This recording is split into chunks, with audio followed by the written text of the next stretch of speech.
नमस्कार, आप देख रहे हैं 4 पीएम और मैं हूँ आपके साथ निधि तिवारी। दुनिया में सबसे बड़े लोकतांत्रिक देश के प्रधानमंत्री नरेंद्र मोदी जी, उनके ट्विटर हैंडल से लगातार ट्वीट पर ट्वीट किए जाते हैं। कई सारे ट्वीट होते हैं और उसके बाद उस ट्वीट को डिलीट करना पड़ता है। आखिरकार क्या वजह हुई कि ट्वीट डिलीट करना पड़ गया? इसको लेकर तमाम सवाल खड़े हो रहे हैं और लोग लगातार स्क्रीनशॉट शेयर कर करके पूछ रहे हैं कि आखिरकार इस ट्वीट में क्या था कि उन्हें डिलीट करना पड़ा। दरअसल पूरा माजरा आपको बताते हैं कि ये मल्लिकार्जुन खड़गे ने 2 दिन पहले एक बयान दिया था और कहा था कि सरकारों को ऐसे वादे करने चाहिए जो पूरे किए जा सके, ऐसे वादे नहीं करने चाहिए जो पूरे ना किए जा सके। उन्होंने अपनी ही पार्टी को खरी-खरी सुना दी थी और एक कार्यक्रम में कहा था कि आप उतनी गारंटी करें जितना आप पूरा कर सके। अब ये बयान उसके बाद मीडिया में खूब वायरल हुआ, खूब चर्चा हुई इसकी और बीजेपी ने को जैसे एक मौका मिल गया तो बीजेपी ने उस बयान को तोड़ मरोड़ कर पेश करना शुरू कर दिया और जब बात उन्होंने कही तो फिर उसके बाद में पीएम मोदी ने भी तमाम ट्वीट करने शुरू कर दिए क्योंकि वो तो इस चीज में माहिर है। जैसे ही कोई मौका मिले और किसी चीज को तोड़ मरोड़ कर पेश करने की बात हो तो वो तुरंत इस चीज में सामने आ जाते हैं। तो उन्होंने कह दिया कि कांग्रेस की जो सरकारें हैं वो फेक प्रॉमिस कर रही हैं, झूठे वादे कर रही हैं और साथ ही उन्होंने कहा कि जनता तो है ही, साथ ही कांग्रेस के अध्यक्ष भी उनसे परेशान है, उनके पास पैसे नहीं है आपको देने के लिए। और इसी तरह के कई सारे ट्वीट तमाम ट्वीट उन्होंने करने शुरू कर दिए और ट्वीट करके ये भी बताया कि हिमाचल में ये हो रहा है, तेलंगाना में ये हो रहा है, कर्नाटक में ये हो रहा है। लेकिन इस बीच में उन्होंने एक ऐसा ट्वीट किया जो उनको डिलीट करना पड़ गया। मतलब सोचिए कि प्रधानमंत्री के हैंडल की वो जानकारी मतलब कही जा रही है, वो जानकारी भी दुरुस्त नहीं है, उस जानकारी में भी झूठ बुलवाया जा रहा है। मतलब पहले तो पीएम मोदी रैलियों में झूठ बोला करते थे, टेलीप्रॉम्प्टर पढ़कर झूठ बोला करते थे, लेकिन यहाँ पर ट्विटर हैंडल पर भी अब झूठ चल रहा है। तो ये क्या कुछ था, क्या पूरा बेटर है और ट्विटर पर उन्होंने क्या कुछ लिखा, सारी चीजों पर हम आज चर्चा करेंगे और इस चर्चा में हमारे साथ मौजूद है प्रोफेसर अखिल स्वामी सर। सर बहुत बहुत स्वागत है आपका। तो सबसे पहले तो ये जो है देखिए ये ट्वीट उन्होंने कई सारे किए हुए थे पीएम मोदी ने। तो ये कुछ ट्वीट तो यहाँ पर हैं, लेकिन ये बीच में देखिए लिखा हुआ है कि this post was deleted by the post author. तो यहाँ पर उन्होंने ट्वीट डिलीट कर दिया, तो उसके बाद लोग सवाल कर रहे हैं कि आखिर इस ट्वीट में ऐसा क्या था कि उन्होंने डिलीट कर दिया। सर आपको क्या लग रहा है कि मोदी जी के हैंडल को कौन चला रहा है? पीएमओ में बैठे लोग जो है उनको क्या इतना भी ज्ञान नहीं है कि जिस बात को वो लोग पीएम के हैंडल से ट्वीट कर रहे हैं उसके मायने क्या होंगे और क्यों आखिरकार उन्हें अपना ट्वीट डिलीट करना पड़ा? नहीं, असली मुद्दा यह है कि ये किसने पोस्ट किया होगा। तो मुझे ऐसा लगता है ये गौतम अडानी जी के किसी आदमी ने किया होगा, क्योंकि गौतम अडानी जी और माननीय मोदी जी का जो अंतर संबंध है तो वही है बिल्कुल। तो इसलिए मेरे को तो ऐसा लगता है कि गौतम अडानी जी के ही किसी खास आदमी ने या विनोद अडानी ने या गौतम अडानी ने किया होगा। देखिए, असल में जब आप बहुत ज्यादा चतुराई करने का प्रयास करते हैं तो उसमें आप खुद उस गड्ढे में गिर जाते हैं, उस गड्ढे में आप फंस जाते हैं। वही आज की तारीख में भारतीय जनता पार्टी के साथ हो रहा है। देखिए, ये जो खड़गे साहब ने कही थी ये बात बिल्कुल सही कही थी, बिल्कुल सच कही थी। उन्होंने कहा था कि भाई पहली बात तो यह है कि वादा कीजिए, पूरा वादा कीजिए, बताइए वादे का मतलब क्या है, और जो वादा कीजिए उसको पूर्ण करने की स्थिति अपने अंदर देखिए। अब देखिए समस्या क्या पैदा हो गई है। माननीय मोदी जी ने कहा था 2013 में कि अच्छे दिन आएंगे। अच्छा, अब हम लोग क्या समझे, मध्यम वर्ग के लोग क्या समझे, गरीब लोग क्या समझे? हम लोग समझे कि अच्छे दिन हमारे आएंगे। लेकिन अगर मोदी जी ने पूरा सेंटेंस बोल दिया होता कि भाई अच्छे दिन गुजरातियों के आएंगे, अच्छे लोग अमीरों के आएंगे, अच्छे दिन गौतम अडानी विनोद अडानी के आएंगे और गरीबों के नहीं आएंगे, उनको केवल 5 किलो अनाज मिलेगा, तो हम लोग बिना बात के लिए सपने क्यों देखते रहते कि हमको 15 लाख मिलेंगे, हमको 2 करोड़ नौकरियां मिलेंगी। भाई अगर ये बात पूरा वादा कर दिया होता मोदी जी ने तो हमें स्पष्टीकरण होता। अच्छा, फिर उन्होंने कहा कि बेटियों पे अत्याचार नहीं होगा, बहुत हुआ अत्याचार। अच्छा, अत्याचार आप देखते जा रहे हैं कि अत्याचार करने वालों का साथ भारतीय जनता पार्टी खड़ी हुई है। तो ये तो समझिए ना कि अगर बेटी बचाओ बेटी पढ़ाओ, एक बार तो उन्होंने कही दिया था कि बेटी बचाओ और बेटी पढ़ाओ, खैर वो हो सकता है कि गलती से वो बोल गए हों, लेकिन असली मुद्दा है बेटी बचाओ किससे। भाई अब पिछले 10 साल के शासन में तो ऐसा लगा कि बेटी बचानी पड़ेगी ब्रजभूषण शरण सिंह से, बेटी बचानी पड़ेगी उन्नाव के सेंगर साहब से, बेटी बचानी पड़ेगी इस टाइप के दुर्दान लोगों से जो इनके कार्यकर्ता हैं। काशी हिंदू विश्वविद्यालय के अंदर जो बेटी के साथ अत्याचार अनाचार करते, बेटी बचानी पड़ेगी जो हाथरस के अंदर हुआ था एक दलित बेटी के साथ, बेटी बचानी पड़ेगी अयोध्या के अंदर जो एक 14-15 साल की नाबालिग बच्ची के साथ हुआ और उसपे पूरा आरोप एक मुसलमान बुजुर्ग आदमी पे लगा दिया गया। बाद में डीएनए टेस्ट में पता चला कि उसे गर्भवती तो एक उसी के दोस्त ने किया था, जो शुरू से कह रहा है कि मेरे साथ मित्रता थी, ये मियाँ जी को क्यों फंसा दिया जिसने मुझे नौकरी दे रखी है। तो धार्मिक विवाद को बढ़ाने के लिए अगर इस प्रकार की अनर्गल बातें आप करते हैं तो वास्तविकता में देश का आप नुकसान करते हैं। भाई देखिए, हमें ना राजनीतिक पार्टी से कोई लेना देना है, ना कांग्रेस से, ना बीजेपी से, लेकिन आज के तारीख में देश का कितना नुकसान हो रहा है सोचिए आप। आज तक कभी ऐसा नहीं हुआ है कि विदेश की किसी कोर्ट ने हमारे देश के एक बड़े व्यक्ति को, और वो बड़ा व्यक्ति भी ऐसा जो नंबर 2 का व्यक्ति है, उसको सम्मन जारी कर दिया हो। हमारे जो चीफ नेशनल सिक्योरिटी एडवाइजर हैं उनको सम्मन जारी कर दिया हो। खुलेआम विकसित देश कह रहे हैं कि भारत के लोग जो हैं वो घुस के मारना चाहिए, बीजिंग के अंदर, चीन के अंदर घुस के मार रहे हैं उनके लिए जो आपके मित्र देश है। तो देखिए, पूरे देश के अंदर जो अव्यवस्था पैदा हो रही है और मेरे देश की छवि खराब हो रही है। तो जो खड़गे साहब ने कहा था, देखिए वो बिल्कुल सही बात थी, उसमें कहीं कोई दो राय नहीं है। लेकिन ये बात मैं बिल्कुल मानता हूं कि जो भी आप दीजिए, जो भी वादा कीजिए, और वादा नहीं भी कीजिए, अगर पूरा कीजिए तो गरीबों के प्रति कीजिए, मध्यम वर्ग के पीछे कीजिए, उन बच्चों के लिए, युवाओं के लिए कीजिए जिनकी नौकरियां नहीं हो रही हैं। अच्छा, नौकरियां नहीं हो रही हैं तो उन बेचारों में अवसाद में चले जा रहे हैं वो। अब लड़कों को नौकरियां नहीं मिलेंगी, लड़कियों को नौकरियां नहीं मिलेंगी तो उनकी शादियां कैसे होंगी? तो यही होगा हमारा चीन और जापान जैसा हाल होगा। 90 साल के लोग सड़कों पर टहलेंगे और बच्चे जो होंगे ही नहीं, तो शादियां नहीं होंगी, और हमारे देश का जो एक एडवांटेज है आज के तारीख में, वर्किंग पॉपुलेशन है, वो खत्म हो जाएगा, बुड्ढों का देश हो जाएगा भारतवर्ष। तो ये, अच्छा, अब नीति क्या है मोदी जी की? मोदी जी की नीति है कि हम अमीरों को देंगे, उसको रेवड़ी नहीं कहेंगे। अगर आप 1.5 लाख करोड़ का कॉर्पोरेट टैक्स कम कर देंगे तो उसको रेवड़ी नहीं कहेंगे, बल्कि उसको तो कहना चाहिए आपको खीर, मेवे की खीर, उसको कहना चाहिए पुआ, मालपुआ, उसको नहीं कहेंगे, क्योंकि वो अमीरों को दे रहे हैं। आप 14-15 लाख करोड़ रुपए अमीरों के माफ कर देंगे, उसको आप रेवड़ी नहीं कहेंगे। और गरीब आदमी को अगर कोई भी सरकार कुछ देने की बात करेगी तो उसको रेवड़ी कहेंगे। भाई, ये तो देश के बच्चों के साथ, देश के गरीबों के साथ, देश के अग्निवीरों के साथ, देश के किसानों के साथ अत्याचार है। भाई आप सोचिए, एक मैं थोड़ा सा मैनेजमेंट का एक कंसेप्ट बता देता हूं, निधि, शायद आपने पढ़ाओ, नहीं हो तो नहीं पढ़ाओ तो मैं बता देता हूं। कॉर्पोरेट सोशल रिस्पॉन्सिबिलिटी आप जानती होंगी। कॉर्पोरेट सोशल रिस्पॉन्सिबिलिटी का मतलब यह है, हर बड़ी कंपनी जो प्रॉफिट कमाती है उससे एक्सपेक्ट किया जाता है कि जो वो प्रॉफिट कमा रहा है उसका कुछ अंश सामाजिक दान दे, समाज को दान दे। भाई ये कॉर्पोरेट सोशल रिस्पॉन्सिबिलिटी तो नया वर्ड कॉइन हुआ। बिरला जी ने आज से 70-80 साल पहले बड़े बड़े शहरों में बिरला मंदिर बनाया, उन्होंने अनाथाश्रम बनाए, उन्होंने जहां पे लोग जाके रुकते थे वो जगह बनाई, जहां पे गरीब जाता था थोड़े से पैसे दे के खाना मिलता था, वहीं रहने को मिल जाता था, और बड़े बड़े होटलों में देने लायक तो उसकी औकात होती नहीं थी, तो वो धर्मशालाएं बनाते थे। क्यों बनाते थे वो? What was the reason?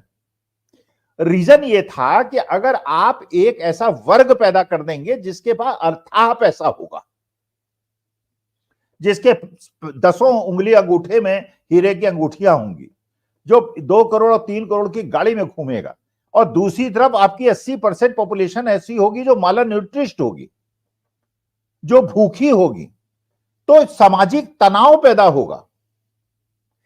Corporate social responsibility is a tool to keep your industry running for next 100 years. If you do not do that, if you as a corporate, if you do not distribute the profits,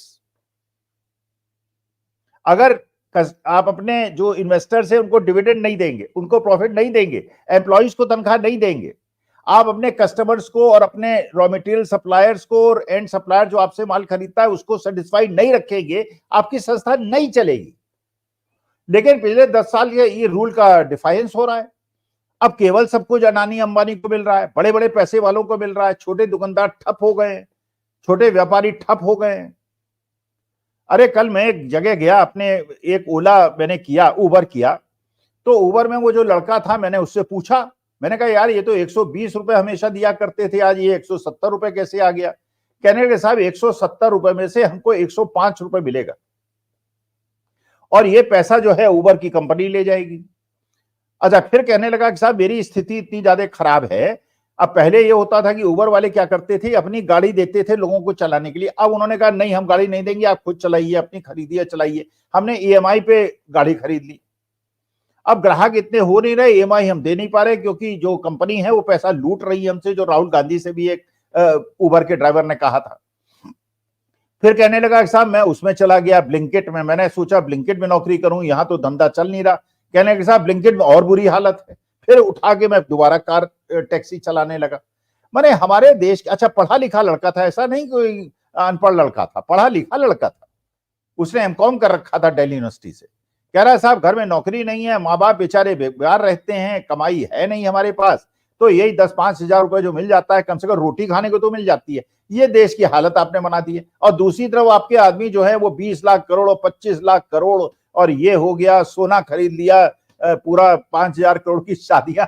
मतलब ये देश के लिए हितकारी नहीं है, ये social tension create करता है।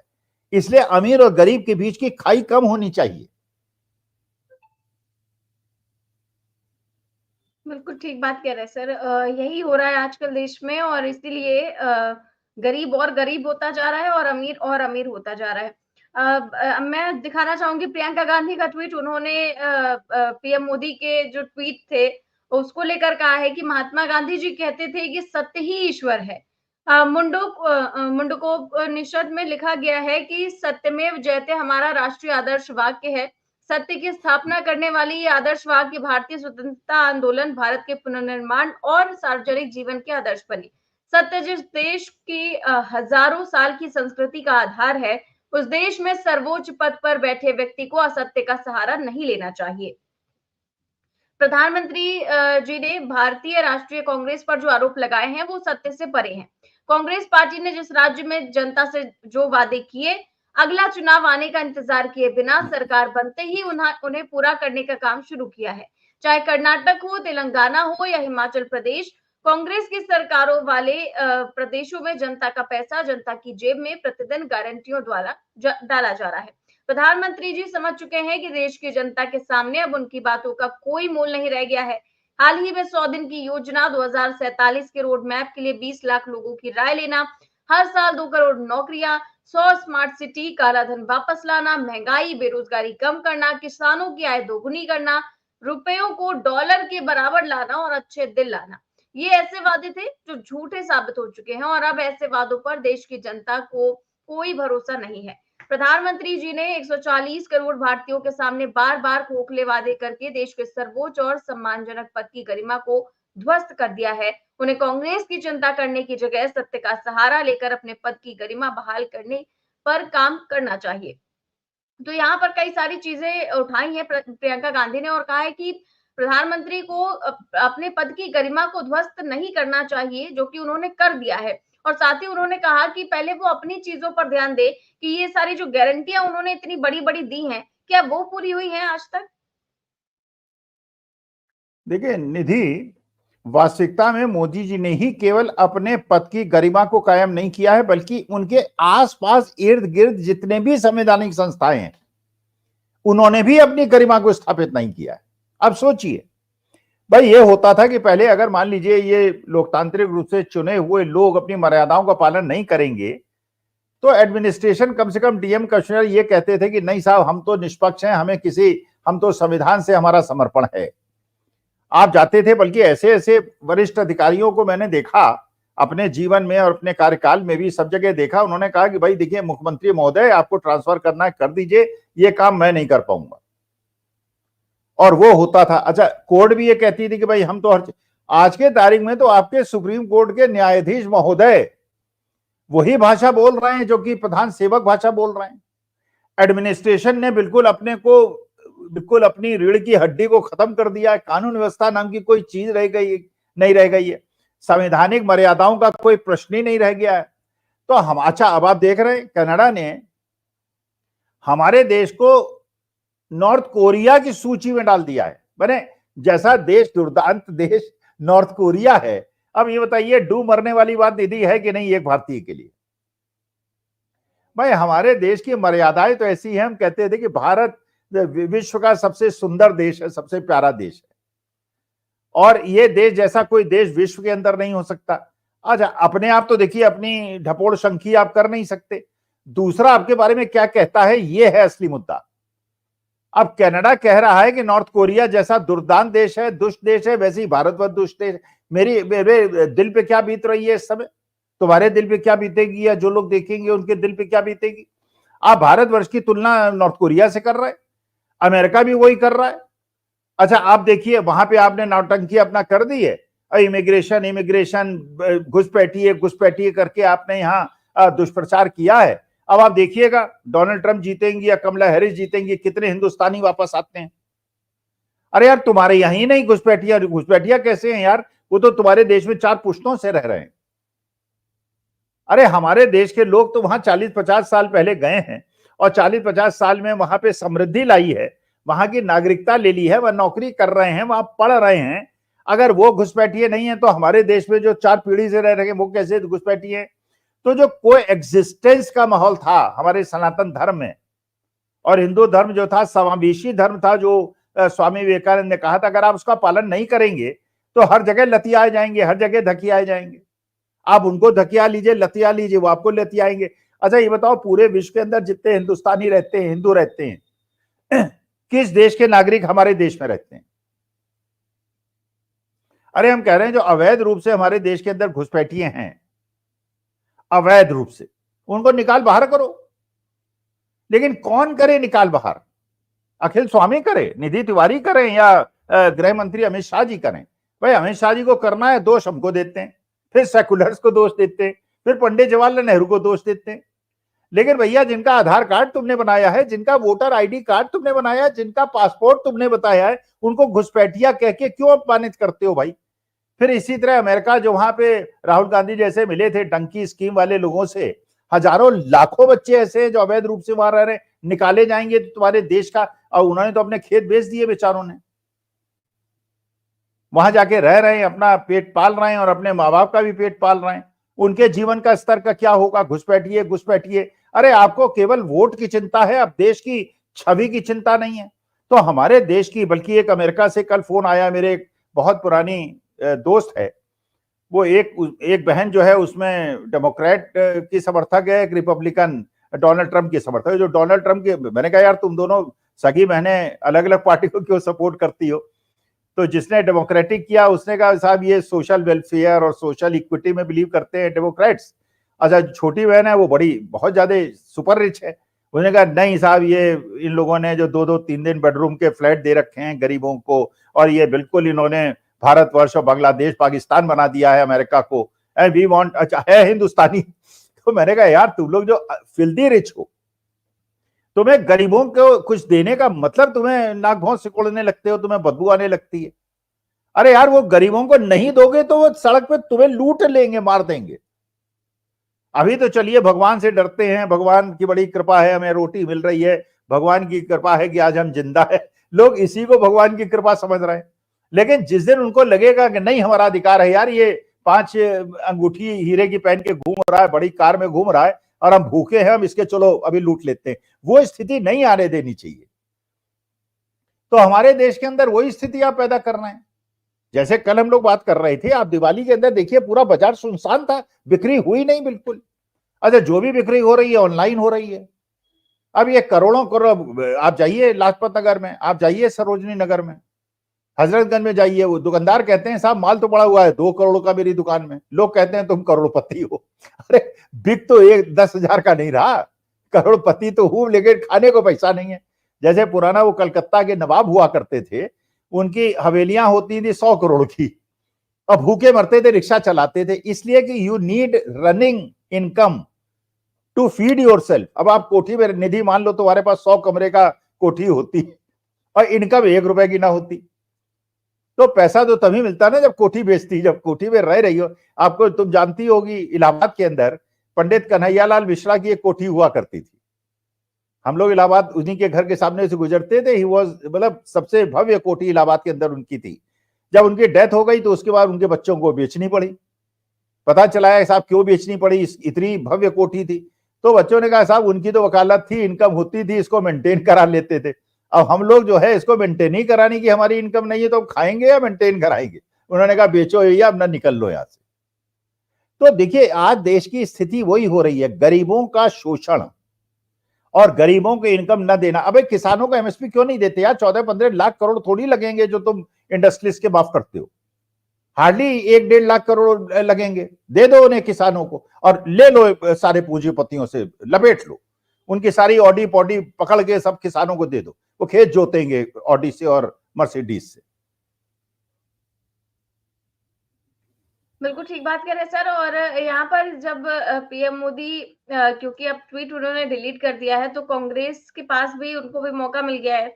और वो कैसे पीएम मोदी को गजनी कहकर क्या कुछ कह रहे हैं, पवन खेड़ा का बयान है, वो सुनवाते हैं। प्रचार मंत्री जी, जो भी आप कहना चाहें, फिर से चुनाव मोड में आ गए। त्योहार के दिन लोगों को त्योहार की बधाई देने की स्थान पर लगे ट्वीट करने, और ट्वीट भी ऐसे कि उनके ट्रोल्स भी शर्मा जाए।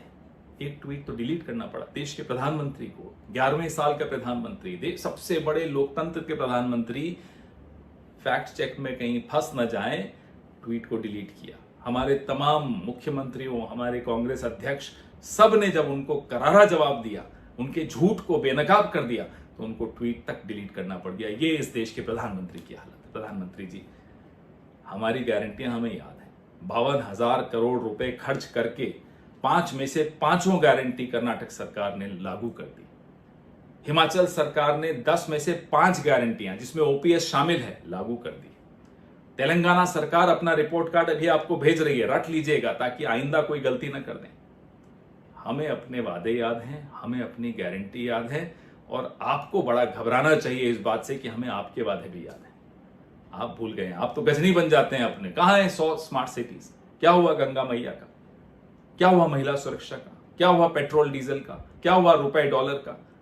जवाब दीजिए। मशरूम खाना छोड़ दीजिए प्रधानमंत्री जी, थोड़ा बादाम खाइए, याद आ जाएगा अपने वादे। आजकल क्या स्थिति है आपको पता है प्रधानमंत्री जी? जब पति पत्नी लड़ते हैं ना, तो पत्नी कहती है चलो मोदी कहेंगे। यह स्थिति हो गई आपकी। अब बच्चे कॉमिक्स नहीं पढ़ते, भारतीय जनता पार्टी का मैनिफेस्टो पढ़ते। बहुत हुआ महिलाओं पर वार, अब की बार किसकी सरकार? बहुत हुई रुपए पर डॉलर की मार, क्या हुआ? अब की बार किसकी सरकार? आप जब मुंह खोलते हैं, आप जब ट्वीट करते हैं, तो लोग अब यूं यूं शुरू कर देते हैं, लपेटना शुरू कर देते हैं। आप फेंको, लोग लपेटते हैं। ये इस देश के प्रधानमंत्री की हालत आपने बना दी। मर्यादा थी इस पद की, प्रतिष्ठा है इस पद, इस पद का हम सब पूरा विश्व सम्मान करता, लेकिन पता नहीं अब कब तक कर पाएगा। अरे हम तो सोचते थे अपने ट्रोल्स के लीडर हैं।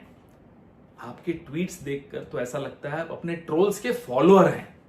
आपके ट्रोल्स आपसे बेहतर ट्वीट कर लेते हैं। आपको तो डिलीट करना पड़ गया।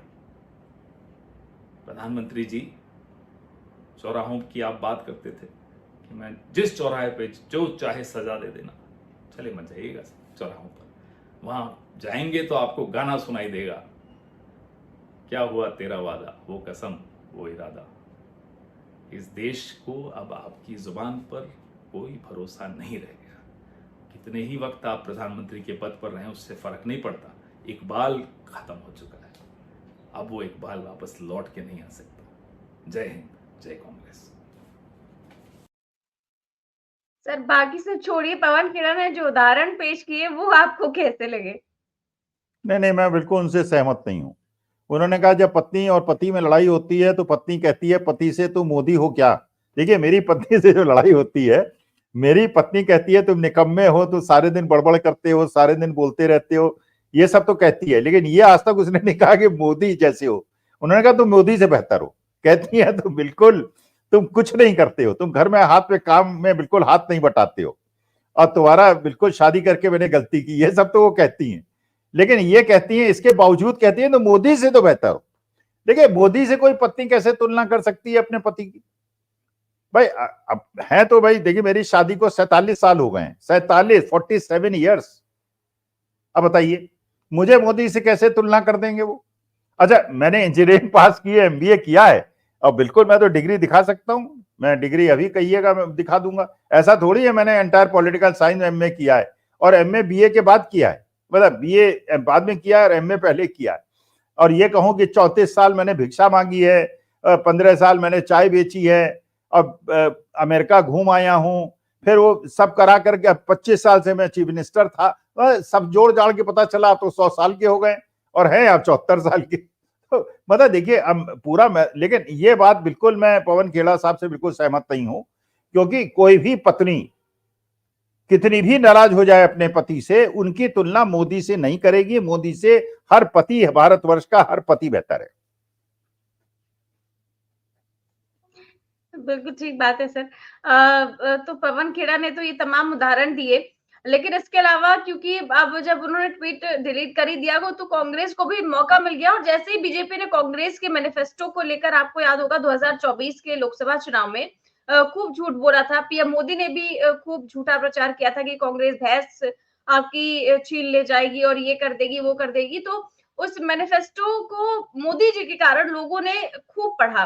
पहले भले ना पढ़ते उतना, लेकिन मोदी जी ने जो मैनिफेस्टो को लेकर इतनी सारी बातें कह दी, इतना झूठ फैला दिया, तो लोगों ने वो मैनिफेस्टो उठा करके पढ़ना शुरू कर दिया कि क्या वाकई में ऐसी बातें कही गई हैं या लिखी गई हैं। तो फिर आज भी वैसे ही हुआ, जैसे ही मोदी जी ने कहा कि कांग्रेस ऐसे ऐसे बोल रही है और ऐसी ऐसी चीजें कर रही है, फेक प्रॉमिस कर रही है, तो कांग्रेस ने अपने तमाम राज्यों की सरकारों के जो काम है, कर्नाटक की सरकार की जो योजनाएं हैं, उसके बाद में जो तेलंगाना में योजनाएं चल रही हैं, हिमाचल में जो हो रहा है, ये सब कांग्रेस बताने लगी कि देखिए हमारे राज्यों में ये स्कीमें चल रही हैं। और ये सारी चीजें उन्होंने ट्वीट के माध्यम से बताई कि कौन से राज्य में किस तरह की स्कीमें चल रही हैं। तो ये झूठे आरोप लगाना बीजेपी बंद करे और पीएम मोदी बंद करे। और शायद यही वजह है कि कुछ ऐसा इन्हीं जो स्कीमें ये जो बता रहे हैं सारी स्कीमें कांग्रेस, तो इन्हीं में से कुछ ऐसा होगा जो पीएम मोदी ने लिख दिया होगा और फिर उन्हें डिलीट करना पड़ा। देखिए चलिए, ये तो कांग्रेस और बीजेपी के बीच की बात है, मुख्यमंत्रियों के बीच की बात है। एक ऐसा चैनल है, टीवी चैनल, जिसको मेन स्ट्रीम चैनल कहते हैं, जो गोदी मीडिया नहीं है। चैनल का नाम इसलिए नहीं लूंगा कि नाम लेना उचित नहीं लगता, लेकिन मैं मानता हूं कि वो चैनल गोदी मीडिया नहीं, वो थोड़ा बहुत निष्पक्ष है। उसका एक कार्यक्रम होता है शाम को 5 से 6। अब चैनल का नाम लेना तो मैं उचित नहीं समझता, लेकिन लोग उसको देखते बहुत हैं, और अच्छा खासा चैनल है। और उसके जो मालिक हैं अच्छे पद पे बैठे हुए हैं, कांग्रेस में हैं, लेकिन क्रिकेट बोर्ड में भी है। और उनका जो एंकर साहब थे 5 बजे 6 बजे पर, वो इतनी मूर्खता की बात कर रहे थे, मतलब ये क्या इन लोगों को भी ये वो हो गए, ट्रोल्स हो गए हैं क्या? ऐसे लोग जो निष्पक्ष चैनल हैं, बाकी तो गोदी मीडिया की तो मैं चिंता ही नहीं करता। वो महाशय ये कर रहे थे, जो उस समय भी एक दुष्प्रचार फैलाया गया था कि हिमाचल प्रदेश की सरकार अपने एम्प्लॉइज को पेंशन और तनख्वाह नहीं दे पा रही है, ये एंकर ने कहा। अच्छा, वास्तविकता क्या है निधि? वास्तविकता यह है कि वहां पे क्योंकि तनख्वाह 1 तारीख को दी जाती थी, और पेंशन क्योंकि 5 तारीख को दी जाती थी, वहां पे क्योंकि जो उन्हें सेंट्रल गवर्नमेंट से पैसा मिलता था, वो मिलता था 5 तारीख को और 8 तारीख को। तो उन्होंने अपने एम्प्लॉइज से कंसल्ट करके एक डिसीजन लिया कि अब हम, क्योंकि अगर पैसा देना है 1 तारीख को और पैसा मिलेगा 5 और 8 तारीख को, तो ये जो पैसा हमें उठाना पड़ता है करीब 5,000 करोड़ रुपए, ये हमें लोन उठाना पड़ता है, और इस लोन उठाने में हमको 4-5 करोड़ का इंटरेस्ट देना पड़ता है। तो वहां की सरकार ने, सरकार के राज्य के हित में निर्णय लिया कि भैया, अच्छा एम्प्लॉइज की कंकरेंस से लिया कि एम्प्लॉइज को तनख्वाह देंगे 5 तारीख को, जब 2,500 करोड़ आ जाएगा 5 तारीख को तनख्वाह दे देंगे, 8 तारीख को पैसा आ जाएगा, 10 तारीख को पेंशन दे देंगे। लोगों ने कहा बिल्कुल ठीक है। अच्छा, इसको गोदी मीडिया उड़ बैठा और सारा दुष्प्रचार कर दिया कि हिमाचल प्रदेश की यह हाल हो गई, कर्नाटक की यह हाल हो गई। अरे यार, जब आप ये खुद बताइए, अगर 1,700 करोड़ रुपए टोटल बांटना होगा खेल बजट पे, तो हरियाणा को कम मिलेगा, पंजाब को कम मिलेगा, सारे स्टेट को कम मिलेगा और गुजरात को सबसे ज्यादा मिल जाएगा। भाई गुजरात में कौन सा खेल खेला जाता है, मुझे ये बता दीजिए आप। जो खेल खेला जाता है वो उत्तर प्रदेश बिहार वाले तो नहीं खेलते ना, महाराष्ट्र वाले नहीं खेलते। अच्छा, गुजरात वाले इनाम जीतते नहीं और सारा बजट उनको दे दिया जाता है। तो अब इस तरह से अगर सौतेला व्यवहार आप करेंगे, आप ममता बनर्जी के साथ भी वही करेंगे, तमिलनाडु के साथ भी वही करेंगे, तेलंगाना के साथ, अच्छा फिर आप जो वहां की क्षेत्रीय भावना है उनको भी ठेस पहुंचाएंगे। आप पेरियार को मानने वालों को भी गाली देंगे। अरे जरूरी थोड़ी हिंदुस्तान का हर आदमी सनातनी हो, मैं हूं सनातनी, लेकिन जरूरी थोड़ी है मैं सबको पकड़ पकड़ के कहूंगी नहीं डंडा मारूंगा नहीं सनातनी, कहोगे मैं तुम सनातनी, अबे कहेगा नहीं हूं सनातनी में। और जाके अगर कहना है सनातनी सनातनी कराना है, जाके बाइडेन से कहो, डोनाल्ड ट्रंप से कहो, अब एक डंडा मारेंगे ठीक कर देंगे तुम्हें। अच्छा वहां निकल रहे हैं, पता चला वो पुतिन और बाइडेन तो आगे निकल गए और ये अपना इनके पास कोई देखने के लिए था नहीं, तो पकड़ लिया एक मुल्ले साहब को, वो टोपी लगाए थे, उन्हीं के कंधे पे हाथ रख के चल दिए। अरे यार तुम भैया, तुम्हारे देश की छवि का तुम क्या कर रहे हो? बाइडेन के साथ नहीं, वो चीन के राष्ट्रपति और अपना पुतिन साहब जो है आगे निकल गए, आप पीछे रह गए। अरे आप जो है देश के अंदर जो हम लोगों ने एक भाईचारा पैदा किया है 75 साल के अंदर, और एक पूरे विश्व के अंदर अपनी छवि बनाई है, महाराज आप क्यों तोड़ने में लगे हो? आप चुनाव आयोग के उससे अपना हेर फेर करके, वो भजन अगले कीर्तन होगा, पता चलेगा तीनों आदमी उसमें कीर्तन में है। माननीय मोदी जी भी हैं, चंद्रचूड़ साहब तो चलिए अब रिटायर हो जाएंगे, और चुनाव आयुक्त तो राजीव अग्रवाल साहब भी हैं, तीनों वो करेंगे आरती। अरे यार देश के लोकतंत्र संविधान को, बाबा साहब भीमराव अम्बेडकर के संविधान को, हमारे देश के प्यारे लोकतंत्र को क्यों खत्म करने पे तुम उतारी हो? अरे तुम हिंदू हो, मैं भी हिंदू हूं, कोई परेशानी की बात नहीं है। सबको हिंदू बना दोगे क्या? जाओ हिंदू बनाओ, चलो तुम अपना सब चड्ढी लेके जाओ रूस में और चीन में, बीजिंग में कर दो सर्जिकल स्ट्राइक। अब सर्जिकल स्ट्राइक करते करते वो पता चल गया कि वहां जाके झूला झुलाते झुलाते अब सारा का सारा, और चीन खा जाएगा, ये मैं लिखित दे रहा हूं निधि, आपको नोट करके रख लीजिएगा।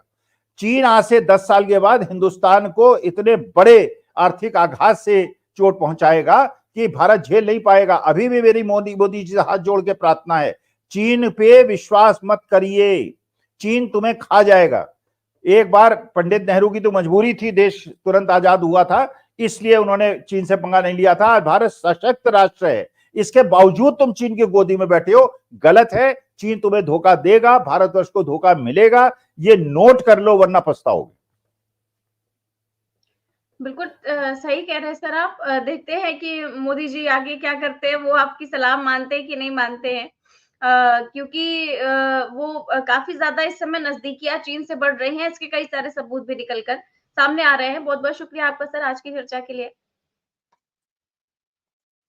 तो आप देख रहे थे आज की चर्चा। जिस तरीके से मल्लिकार्जुन खड़गे ने अपनी सरकार को लेकर कुछ बातें कही, उसको लेकर पीएम मोदी ने कई सारे ट्वीट किए, कई सारी बातें कही, और उसके बाद वो ही ट्वीट उनको डिलीट करना पड़ गया। इसको लेकर आज हमने चर्चा की, कैसी लगी आपको हमें कमेंट बॉक्स में जरूर बताएं। चैनल को सब्सक्राइब भी करें और ज्वाइन भी। नमस्कार।